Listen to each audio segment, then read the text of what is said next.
24장 19절부터 33절까지 읽습니다. 여호수아가 백성에게 이르되 너희가 여호와를 능히 섬기지 못할 것은 그는 거룩하신 하나님이시요 질투하시는 하나님이시니 너희의 잘못과 죄들을 사하지 아니하실 것임이라.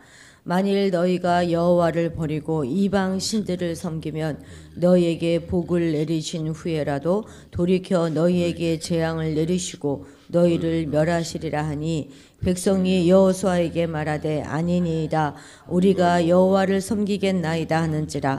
여호수아가 백성에게 이르되 너희가 여호와를 택하고 그를 섬기리라 하였으니 스스로 증인이 되었느니라 하니 그들이 이르되 우리가 증인이 되었나이다 하더라.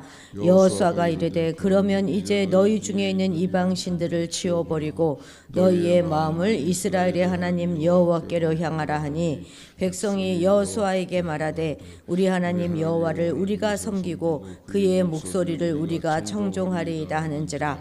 그날에 여호수아가 세겜에서 백성과 더불어 언약을 맺고 그들을 위하여 율례와 법도를 제정하였더라.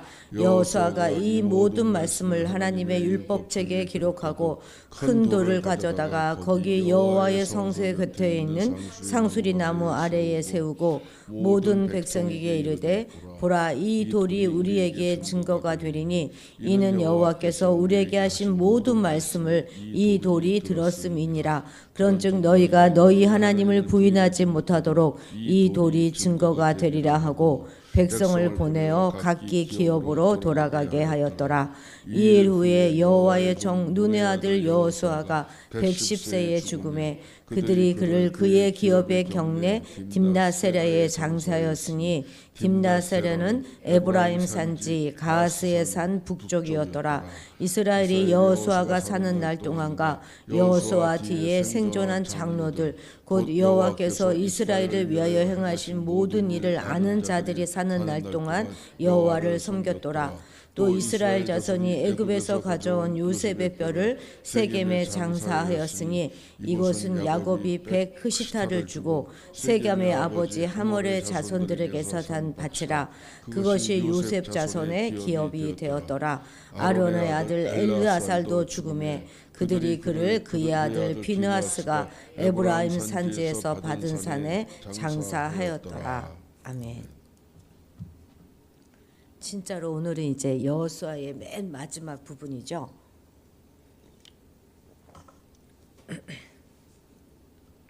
성경을 보면 이미 그 14절 앞에서 여호수아가 백성들에게 결코 우상을 섬기지 말고 하나님을 섬겨라 이렇게 촉구하였었거든요.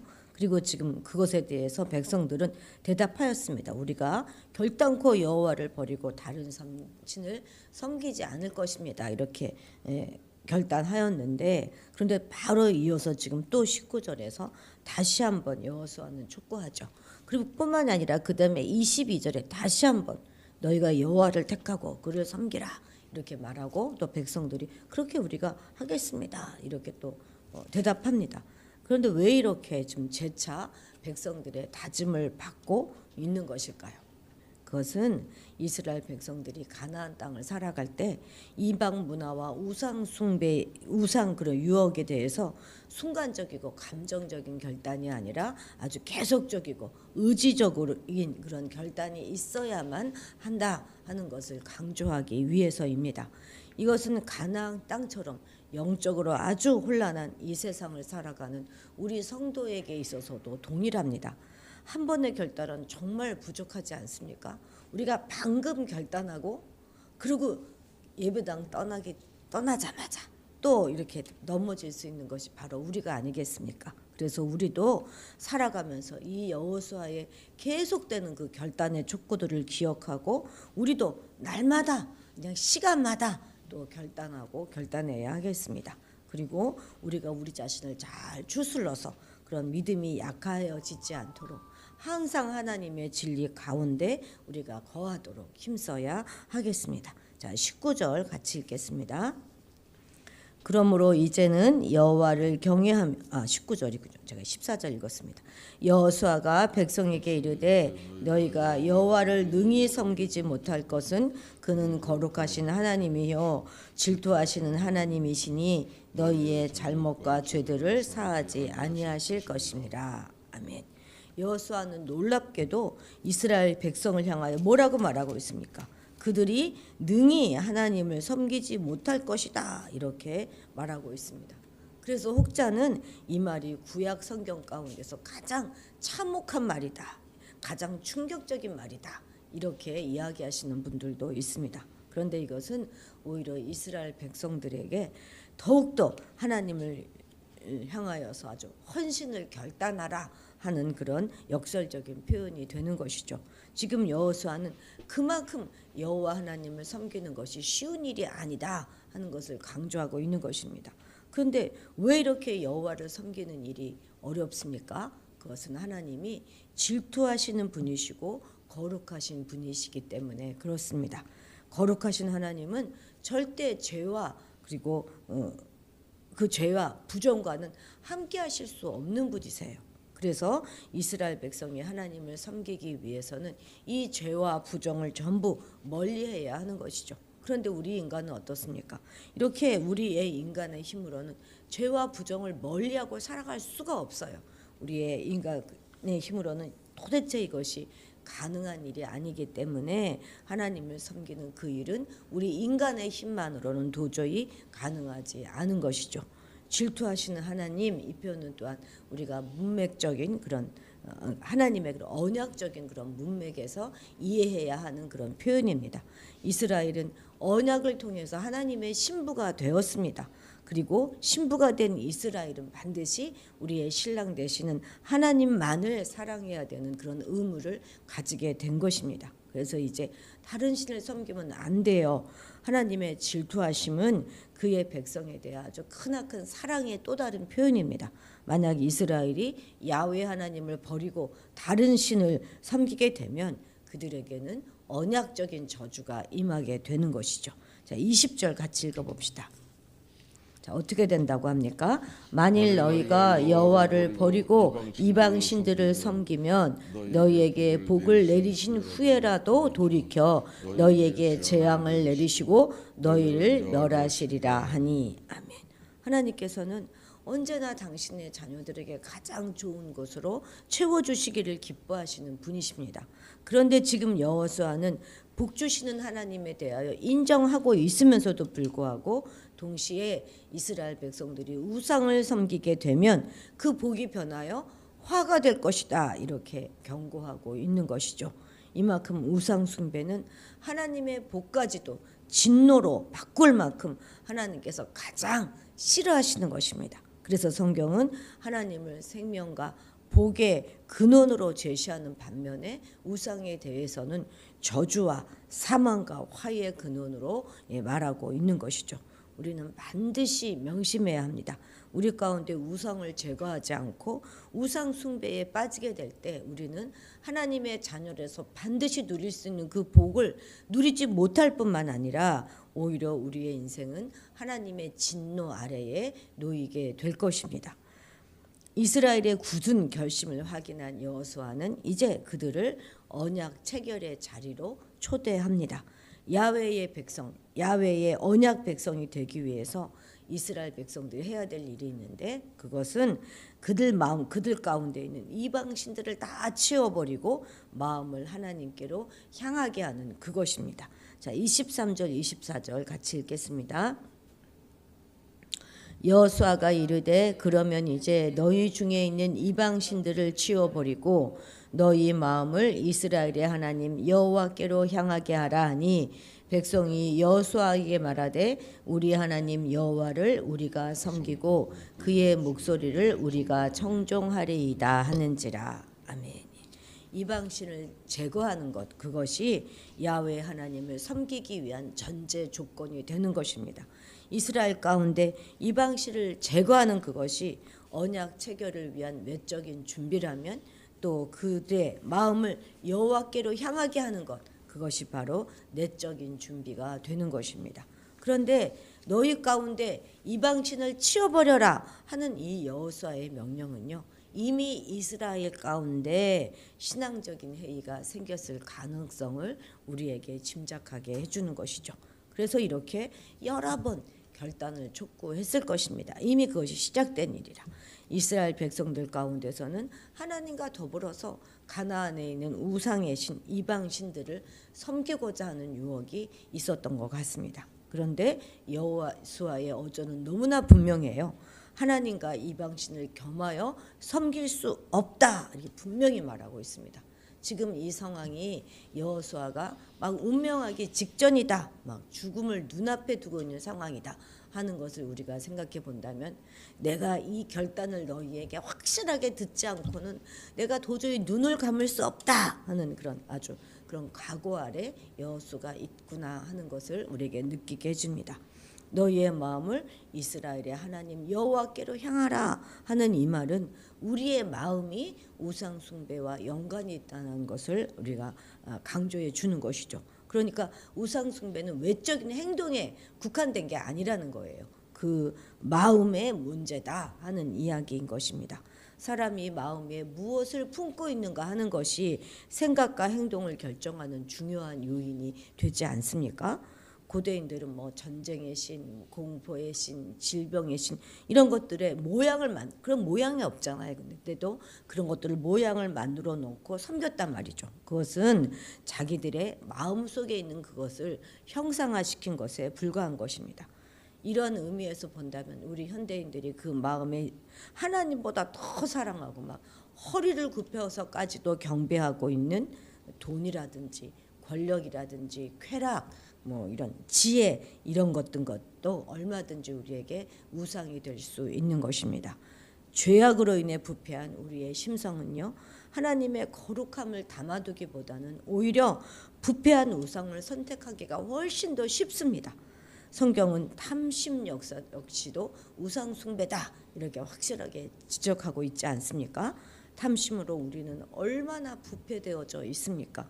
정말 겉모습은 비록 그럴듯하게 보일지 모르지만 그 마음은 정말 아주 그냥 엉망진창일 수밖에 없음을 우리는 솔직히 인정할 수밖에 없죠. 우리의 우상 숭배의 시작은 바로 부패한 우리의 마음에서부터 비롯되는 것임을 우리는 반드시 기억해야 하겠습니다. 그렇기 때문에 우리는 부패한 우리의 마음을 제거하기 위해서 마음의 할례를 받아야 하는 것입니다. 우리가 마음의 할례를 받잖아요. 그러면 우리의 마음의 눈이 떠져서 우리는 하나님을 바르게 볼 수 있고 또 하나님이 주시는 그 생명도 우리가 소유할 수 있는 것입니다. 우리의 마음의 할례를 받을 때 비로소 우리의 마음에는 우상이 아닌 하나님이 자리 잡을 수가 있어요. 우리의 마음속에 할례의 자국이 분명히 남아 있습니까? 우리가 그것을 잘 살펴야 할 것입니다. 그럴 때 하나님의 보좌 역시도 우리 마음 가운데 분명하게 자리 잡게 될 것입니다. 자, 26절에서 28절 같이 읽겠습니다.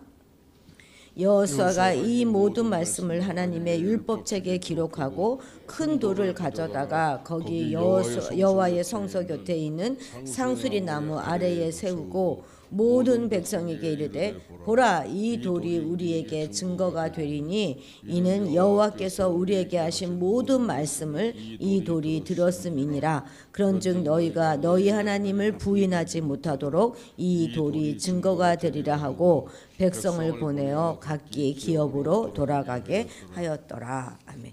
여기서 말하는 그 율례와 법도는 뭐 새로운 것이 아니라 모세의 율례와 법도를 말하는 것입니다. 그러니까 새로운 율법을 제정한 것이 아니라 이미 반포된 그 율법을 재확립한 것이죠.